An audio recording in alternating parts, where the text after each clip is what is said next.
Esselamu Aleyküm. Abdullah ibn Mübarək rahimahullah'tan möhtəşəm bir ibrətamiz nəsihət.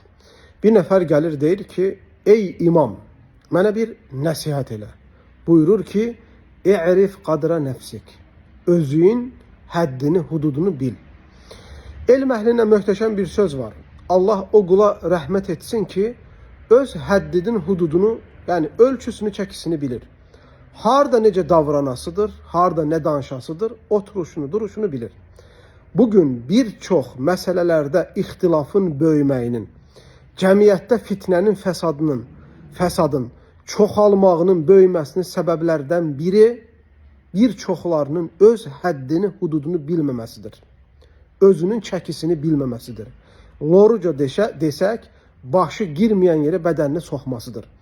Əgər hərə öz ixtisasında danışsa, hər kəs öz savadının, öz təhsilinin hansı nahiyədə səmərəli olduğunu bilsə, bilmədiyi şeydən uzaq dursa, bir çox fitnələr, bölünmələr, parçalanmalar sona yetər.